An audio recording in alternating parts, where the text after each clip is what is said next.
Hi guys! Happy New Year advance.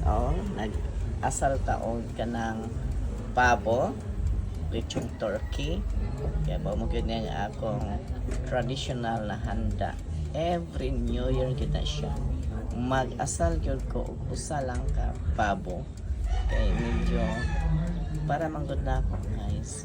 Ang pabo is, well, kanang pangpaswerte sa tibuo. Tuig nga imong gi atubang. So swerte daw ang pabo kung mag-asal ka sa bag-ong tuig or mukaon ka og pabo mag-inangan sa ang bagong tuig. Ang pabo ano siya guys, walay kaayoy cholesterol, low cholesterol kaayo na siya. So wala kay siya tambok, no? So, ako lang siyang giasal din sa oven toaster para sa kuan, para di na lang ko mag pay sa ug uling. So gamay ra kaini siya guys, kay para ra sa lusod siya sa oven toaster.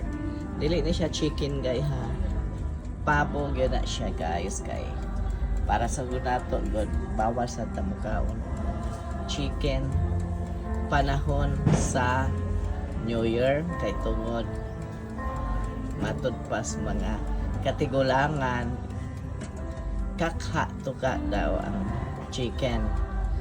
Okay, mao na nga wala na lang ta maghanda og chicken, pero mukaon ta og chicken.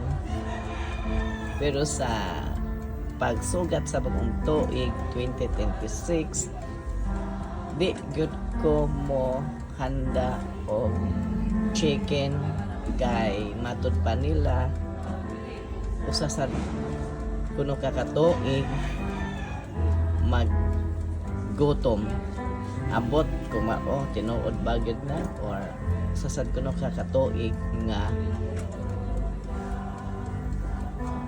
sa pagkakakaon kung dili jud ka maninguha o trabaho. So kakaon ka kung magpasingot ka. So sa realidad di man sa gyud ka kakaon kung dili ka manarbaho, di ba? So murag mo na giipot pasabot siguro. So mo na nga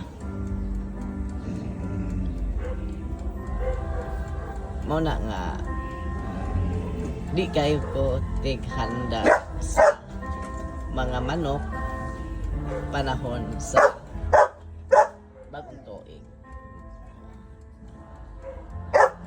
Kaning pabo lang ang atong gihanda, kay kung pa nila swerte daw yung pabo, or mo sa dis ang kinaon daw sa mga harap o rhina netong mga unang panahon, di ba guys?